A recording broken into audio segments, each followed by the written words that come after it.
जय श्री कल की माधव, जय श्री जगन्नाथ। मैं हूँ आपका अपना मित्र, भाई, बंधु, सखा और कल की भगवान का एक तुच्छ सेवक। जैसा कि आज आपने हमारे यूट्यूब वीडियो के थंबनेल में देखा, एक बहुत ही महत्वपूर्ण वीडियो आप लोगों के लिए। और मैंने आप लोगों से वादा किया था कि 25 तारीख तक मैं बहुत ज़्यादा व्यस्त हूँ और उसके बाद मैं आपको रेगुलर वीडियो लाऊँगा, एक दिन छोड़ करके, यानी एक दिन के गैप के साथ। तो कोशिश ज़रूर करूँगा और उस बारे में, जैसे कभी कभी हो सकता है कोई ज़्यादा बड़ा वर्क आ जाए तो कभी मिस हो जाए, लेकिन कोशिश रहेगी कि अब लगातार आपको वीडियो लाई जाए। तो आज का जो टॉपिक है वो है जो हमारे पहलगाँव में अटैक हुआ था उसके बाद जो है हमारी सेना ने जो रिटेलिएट किया, आतंकियों के घर उड़ाए जा रहे हैं, आतंकी मारे जा रहे हैं, उन्हें ढूंढा जा रहा है, ऑपरेशन चलाया जा रहा है। बहुत सारे लोगों का ये कहना है कि क्या भारत और पाकिस्तान के बीच जो स्थिति बनने जा रही है तनाव वाली, क्या ये विश्व युद्ध का कारण बनेगी? तो आज इस वीडियो पर पूरी विस्तार से चर्चा करेंगे और दो भविष्यवाणियाँ भी कवर करेंगे। हमारे बाबा जय गुरुदेव जी जो मथुरा वाले थे, बहुत प्रतापी संत रहे, और दूसरे जो है नास्त्रादेमस जी के बारे में, जो फ्रांस के भविष्यवक्ता रहे, मिशेल दी नास्त्रादेमस। तो दोनों के बारे में चर्चा करेंगे आज, और भारत पाकिस्तान का आगे क्या होगा इसके बारे में भी चर्चा करेंगे। तो वीडियो में अंत तक बने रहेंगे, बहुत इंटरेस्टिंग और बहुत ही ज्ञानवर्धक वीडियो आप लोगों के लिए। और इसमें वीडियो में कल की भगवान के जो भक्त निराश हो रहे हैं, यानी जो बहुत कष्ट पा रहे हैं इस समय, बहुत दुखी हैं शारीरिक, मानसिक या आर्थिक रूप से, उनके लिए भी कुछ है। तो उसके बारे में लास्ट में हम ज़रूर चर्चा करेंगे। सबसे पहले बात करते हैं पहलगाम अटैक के बाद में जो ऑपरेशन चला है सेना का, आतंकियों को पकड़ने का, मारने का और उनके घरों को उड़ाने का, सफलतापूर्वक किया जा रहा है। और दूसरी बात जो है, सिंधु जल संधि का जो समझौता था उसको भारत जो है स्थगित कर रहा है, वो पानी उसको नहीं देगा, किसको? पाकिस्तान को। तो इस वजह से क्या है कि अभी एक वीडियो और वायरल हुई है, वहाँ पे एक सो कॉल्ड आतंकवादी है हाफिज सईद, वो बोल रहा है कि अगर दरिया में पानी नहीं होगा तो हम खून बहा देंगे। तू बोलेगा तो हम बोलेंगे इंशाअल्लाह। तू कहेगा कि पाकिस्तान का पानी रोकेंगे, कश्मीर के अंदर डैम बना के तुम पाकिस्तान के पानी को रोकोगे, पाकिस्तान की ज़राअत सनत का खात्मा करके, पाकिस्तान की मईशत तबाह करके, सी पैक के मंसूबे नाकाम करने के लिए तू बढ़ के मारेगा और तू चाहेगा हम चुप रहे। सुन, अगर तू पानी बंद करेगा इंशाअल्लाह हम तेरी सांस बंद करेंगे, इन दरियाओं में फिर खून बहेगा। इस तरीके के वहाँ से चैलेंजेस आ रहे हैं। और पाकिस्तान के जो सेना अध्यक्ष हैं वो भी जो है बड़ा कट्टर भाषा का प्रयोग कर रहे हैं कि हमारे जो है देश जो है अलग अलग हो गए थे मज़हब के आधार पे, वो सही हुआ था, इस तरीके के वो लोग कर रहे हैं। बाकी मीडिया में भी शमा टीवी करके एक है चैनल, उसको मैं देखता रहता हूँ, तो वहाँ के लोग भी, जो वहाँ के स्पेशलिस्ट हैं आर्मी के, वो लोग बोल रहे हैं कि हम परमाणु अटैक करेंगे भारत पे। तो ये थ्रेट आने वहाँ पे शुरू हो गए हैं। तो इन कंडीशंस को अब देख के लगता है कि परेशानी बढ़ने वाली है, टेंशन बढ़ने वाली है। दूसरा, अभी इसमें क्या कह सकते हैं कि भारत सरकार अब दबाव में है, क्योंकि विपक्ष ने पूरा समर्थन दिया है प्रधानमंत्री को और कहा है कि प्रधानमंत्री जी अब एक्शन लीजिए तत्काल, और तगड़ा एक्शन लीजिए पाकिस्तान के ऊपर। जितने हमारे डिफेंस एक्सपर्ट हैं वो भी ये कह रहे हैं कि हर बार इनको ऐसे मत छोड़िए। कभी ये जो है देवी स्थान के लिए जा रही बस को जो है टारगेट बनाते हैं, कभी जो है कोई और अटैक करते हैं, कभी सेना की चौकियों को अटैक करते हैं, कभी निर्दोष उनको मारते हैं हमारे नागरिकों को। तो इस बार जो है आर पार के मूड में सभी लोग नज़र आ रहे हैं, और देश में जगह जगह कैंडल मार्च भी हुए। देश जो है काफ़ी गुस्से में है, आक्रोशित है। तो प्रधानमंत्री के ऊपर दबाव है, निश्चित रूप से प्रधानमंत्री को कोई ना कोई एक्शन लेना पड़ेगा। और अब इस बार वो वाला एक्शन काम नहीं करेगा कि हमने वहाँ पे जाके रात के अंधेरे में कोई सर्जिकल स्ट्राइक कर दी, ऐसे नहीं। इस बार कोई बड़ा एक्शन मांग रही है जनता। तो अब हम इससे जो घटना चल रही है, जो घटनाक्रम चल रहा है, इससे हम रिलेट करना चाहेंगे जो हमारे मथुरा के परम प्रतापी संत थे बाबा जय गुरुदेव जी। देखिए, उन्होंने एक चीज़ बोली थी, मुझे शायद ध्यान है, मैंने किसी उनकी बुक में पढ़ा था कि अवतार जो है भारत से आएगा, और वो अवतार जो है भारत से निकल करके पूरी दुनिया में जो है शांति स्थापित करेगा, जो है पूर्ण सतयुग लाएगा, स्वर्ण युग लाएगा। और ये भी बोला था कि भारत ही परिवर्तन का कारण बना है पहले भी, और भारत ही परिवर्तन का कारण बनेगा। तो उनके दृष्टिकोण से अगर हम देखें तो भारत को ही विश्व युद्ध का कारण बनना चाहिए। अगर इस तरीके से हम देखें परिवर्तन का कारण का मीन्स भारत युद्ध का कारण बनेगा, युद्ध से ही परिवर्तन संभव है आगे। क्योंकि ये जो है धर्मोपदेश वाली विद्या तो बहुत हमारे यहाँ चल गई, काफ़ी संत आए चले गए, कोई फ़र्क नहीं पड़ा देश दुनिया पे। आज भी जो है बदस्तूर मांसाहार जो है और जो भी व्यभिचार है, भ्रष्टाचार है, सारा जारी है। तो उससे बहुत ज़्यादा उससे फ़र्क नहीं पड़ा। तो अब लातों का समय है, बातों का समय चला गया।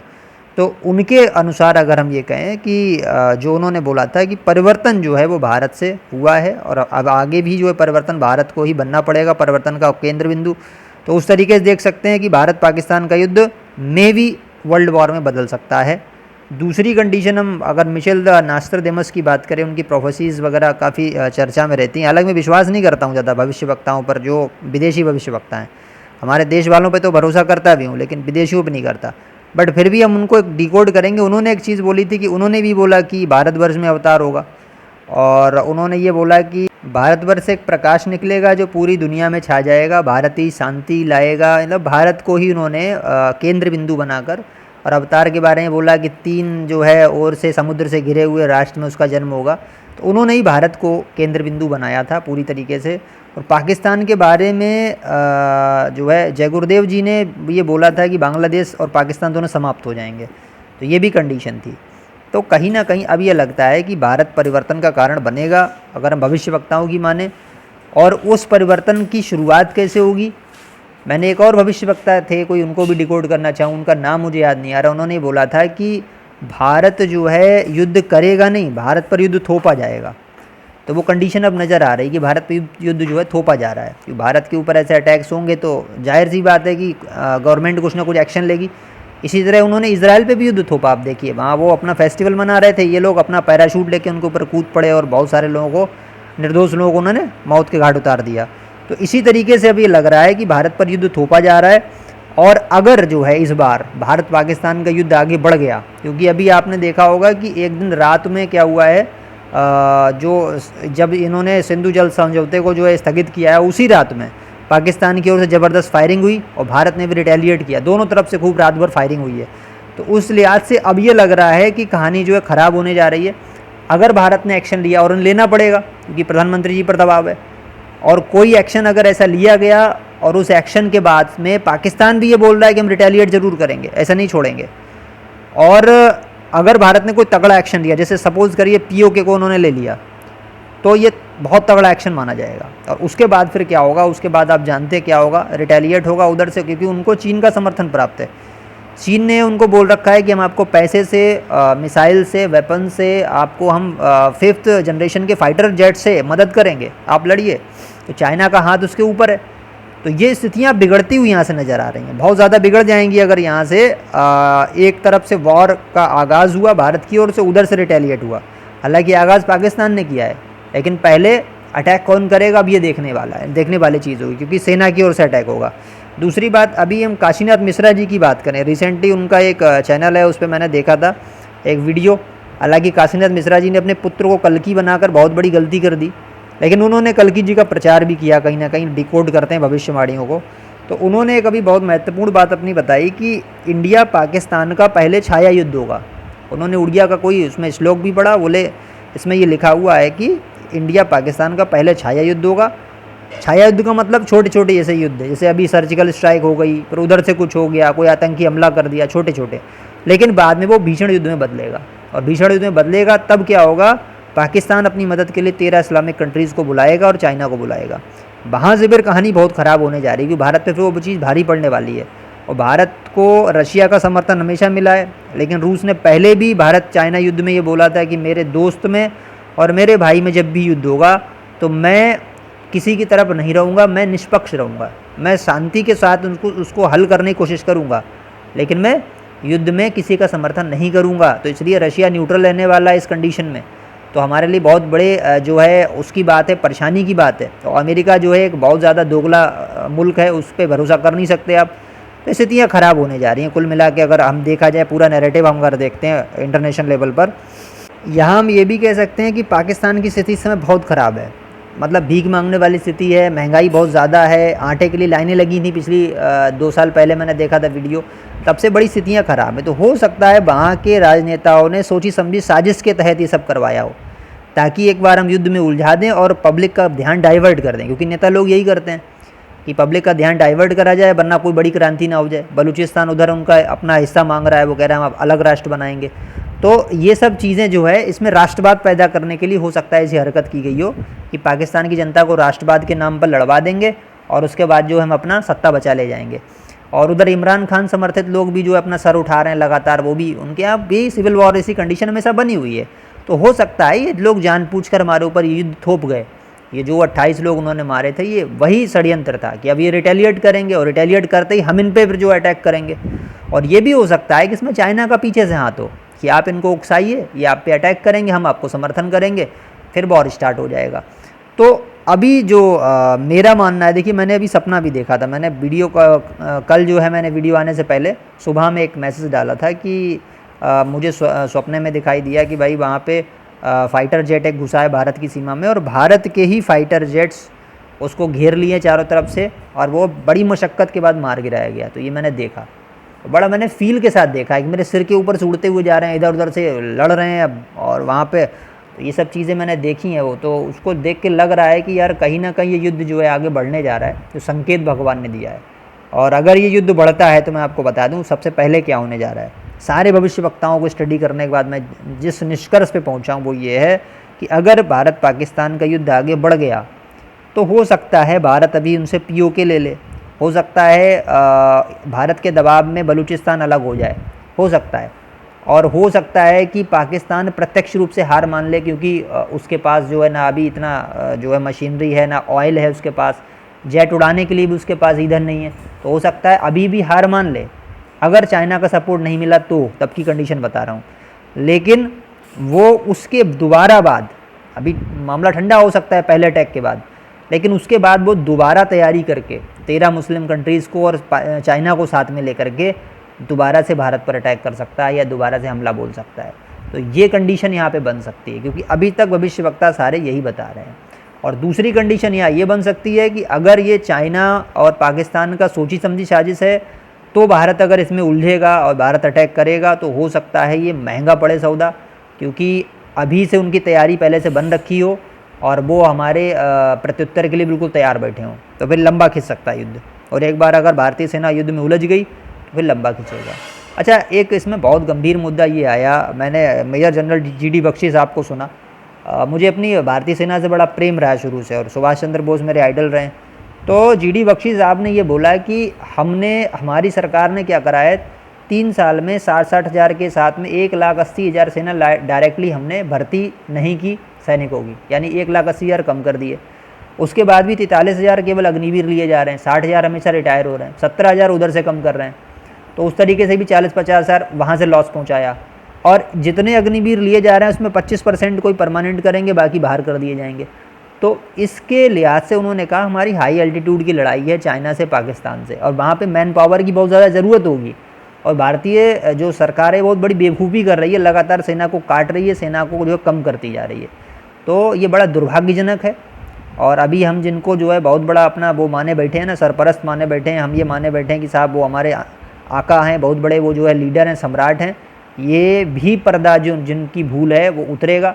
4.5 जो है 4.5 जिसको बोलते हैं जनरेशन फाइटर जेट हमारे पास कौन सा है, राफेल, वो भी 50 भी नहीं है, शायद 32 या 36 के समथिंग है। राफेल के ऊपर मीडिया हाई तवा मचाए हुए, राफेल ले लिया, बहुत बड़ी चीज़ हो गई, बहुत बड़ी चीज़ हो गई। भैया वहाँ 6 जनरेशन के प्लेन बन चुके हैं। J-36 चाइना ने लॉन्च कर लिया अपना।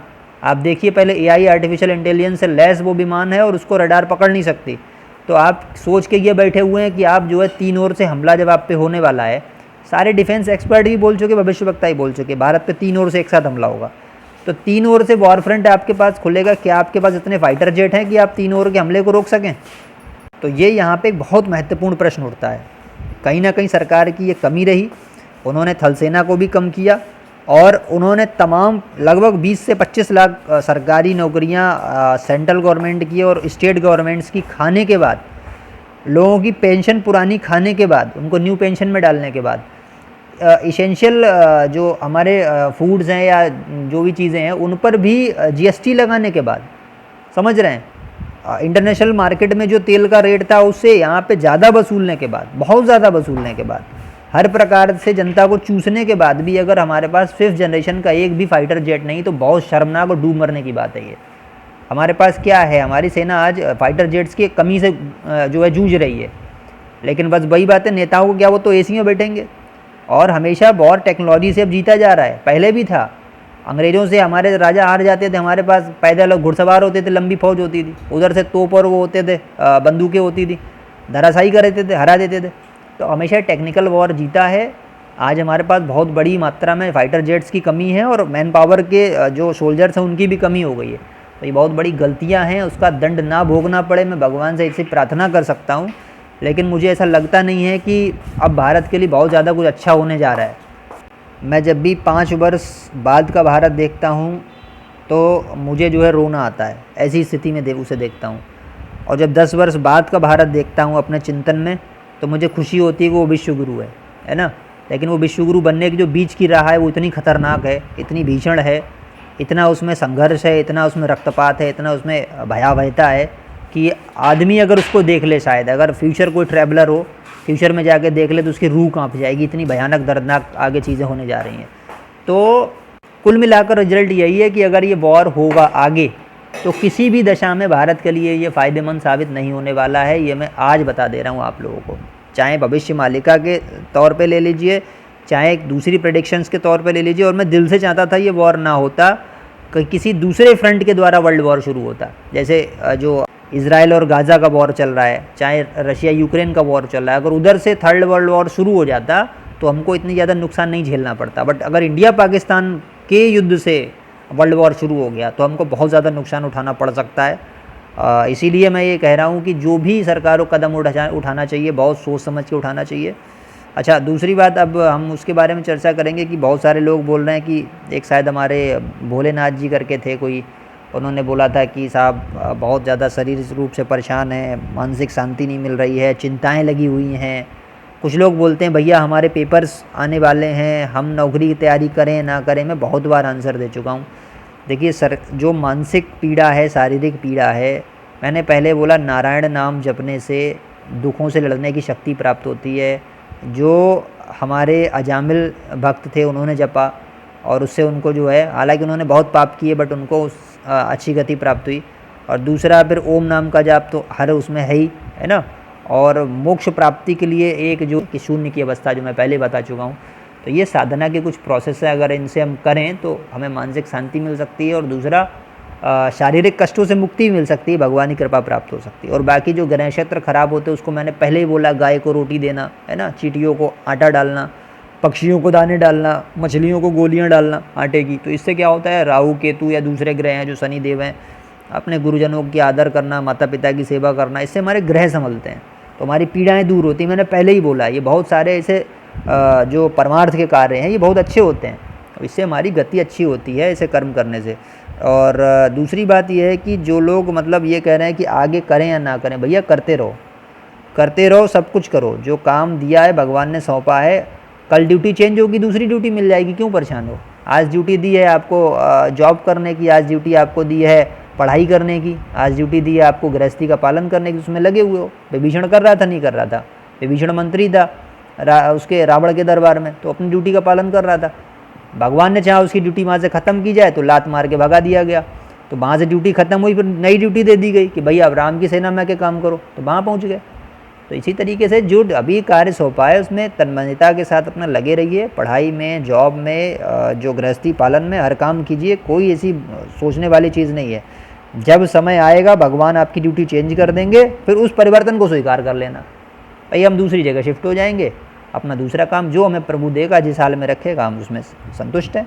तो चिंता करने की आवश्यकता नहीं है। वैश्विक परिस्थितियों में नज़र बनाए रखिए, अपने मन की एकाग्रता को बनाए रखिए, भक्ति को बढ़ाए रखिए, अपने कर्मों में सुधार रखिए, दूसरे लोगों को कर्म सुधार के लिए प्रेरित करते रहिए, जितना प्रयास हो सके परमार्थ कीजिए, ठीक है।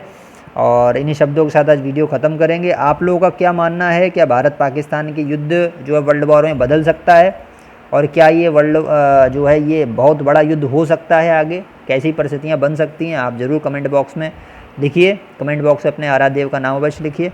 हम इसी प्रकार कर्मयोग, ज्ञानयोग, भक्तियों की वीडियो लाते रहते हैं। अगर आपको वीडियो अच्छी लगी तो वीडियो को लाइक कीजिए, चैनल को सब्सक्राइब कीजिए और मिलते हैं आपसे नेक्स्ट वीडियो में। जय श्री कल की माधव, जय श्री जगन्नाथ, जय श्री सत्यनारायण।